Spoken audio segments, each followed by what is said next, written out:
पोषण की आवश्यकता इसलिए हमें पड़ी क्योंकि हम जानते हैं कि हमें ऊर्जा देने के लिए ही नहीं बल्कि हमारे शरीर की समस्त जैविक क्रियाओं को सुचारू रूप से चलाने के लिए आवश्यक है।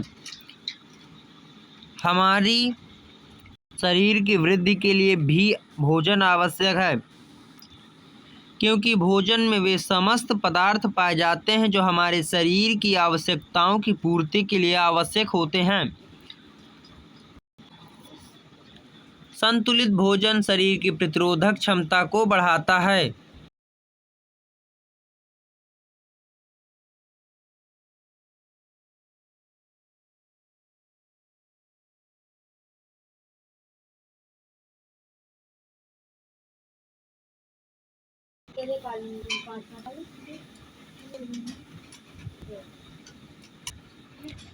नए जीवद्रव्य से कोशिकाओं और ऊतकों में होने वाली टूट की मरम्मत होती है। पोषक पदार्थ पोषण के अंतर्गत जो पोषक पदार्थ पाए जाते हैं जो हमारे शरीर के लिए लाभदायक होते हैं उन्हें ही पोषक पदार्थ कहते हैं।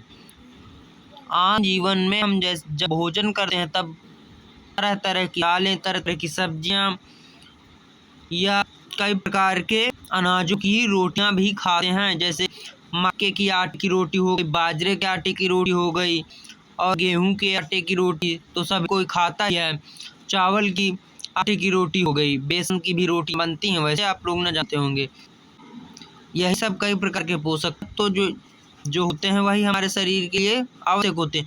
इन्हें हम भोजन के रूप में जब लेते हैं तो इन्हीं को पोषक पदार्थ कहते हैं। जैसे निम्नलिखित 5 प्रकार के पोषक तत्व पाए जाते हैं: कार्बोहाइड्रेट्स, वसा, प्रोटीन्स, विटामिन्स तथा खनिजाम्ल। कार्बोहाइड्रेट्स जैविक कार्यों के लिए इनका उपयोग कोशिकीय ईंधन के रूप में होता है। ये जैविक कार्यों के लिए ऊर्जा उत्पन्न करते हैं। इनका निर्माण कार्बन, हाइड्रोजन एवं ऑक्सीजन के मिलने से होता है। कार्बोहाइड्रेट्स एक तरह का पोषक पदार्थ है जो हमारे शरीर को संपूर्ण रूप से ऊर्जा प्रदान करने का कार्य करता है। जैसे मैं कह दूं, जब हम भोजन करते हैं तब हम गेहूं की रोटी खाते हैं तो उसी से हमें कार्बोहाइड्रेट्स प्राप्त होता है। यह कहते हैं संसार के जितने भी मीठेपन के पदार्थ होते हैं उन सभी में कार्बोहाइड्रेट्स पाया जाता है, फिर वो चाहे चीनी हो या ग्लूकोज हो, चुकंदर हो या आलू हो, इन सभी में कार्बोहाइड्रेट्स पाया जाता है। इनमें CH यानी कार्बन, हाइड्रोजन तथा ऑक्सीजन का अनुपात प्रायः 1:2:1 होता है। ये 2 प्रकार के होते हैं। अब आप कैसे कह सकते हैं कि ये प्रायः कार्बन, हाइड्रोजन तथा ऑक्सीजन का अनुपात प्रायः कार्बोहाइड्रेट्स में 1:2:1 कैसे होता है? तो मैं आपको उदाहरण दे रहा हूँ। जैसे C6H12O6 ग्लूकोज का सूत्र है। अब ग्लूकोज में इनमें से कार्बन 6 अणु हैं, परमाणु हैं, और हाइड्रोजन के 12 परमाणु और ऑक्सीजन के 6 परमाणु। तो इन सभी में जब हम 6 का भाग दे देंगे तो 6 के 6, 6 दूनी 12 और 6 के 6 यानी 6 के 6, 6 दूनी 12 और 6 के 6, तो निकला 1:1।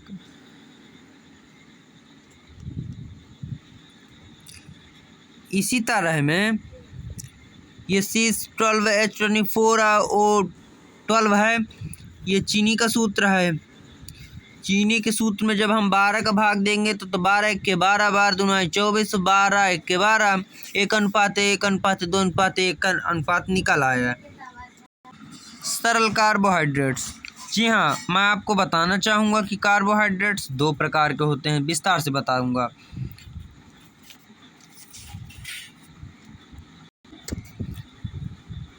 सरल कार्बोहाइड्रेट्स और जटिल कार्बोहाइड्रेट्स। सरल कार्बोहाइड्रेट्स जैसे चुकंदर, गन्ना, ग्लूकोज, ये सब साधारण या सरल कार्बोहाइड्रेट्स के अंतर्गत आते हैं जो आसानी से सुपाचित हो जाते हैं या जल्दी से तुरंत हमें कार्बोहाइड्रेट्स या ऊर्जा प्रदान करते हैं। जैसे कोई मरीज है, डॉक्टर के पास तुरंत गए, एकदम बहुत ही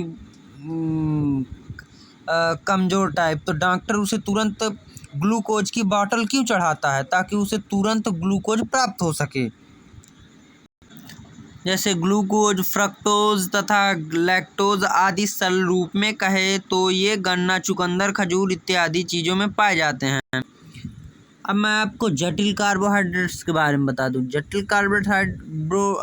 जटिल कार्बोहाइड्रेट्स उनको कहा जाता है जो इतना आसानी से तुरंत ऊर्जा हमें न प्रदान करके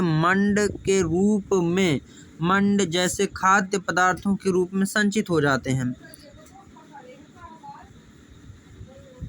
जो बाद में हमें ईंधन देने का काम करते हैं।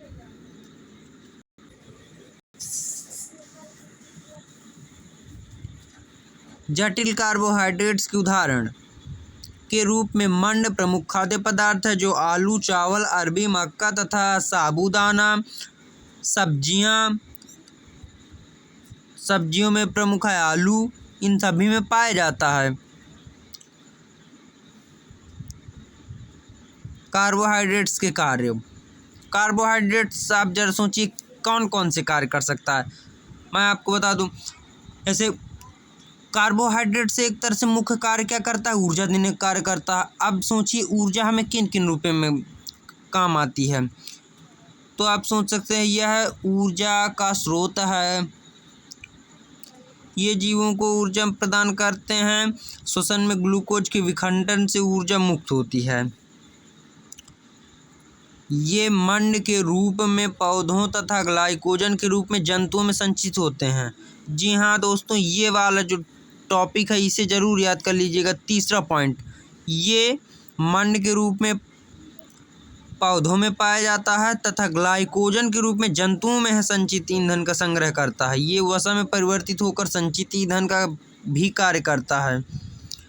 डीएनए तथा आरएनए में क्रमशः डीऑक्सीराइबोस तथा राइबोस शर्करा पाई जाती है। डीएनए एक आनुवंशिक पदार्थ है।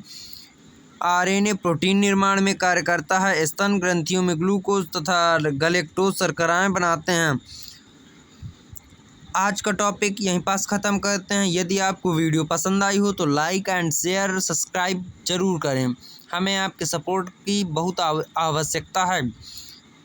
Thanks to my watch channel.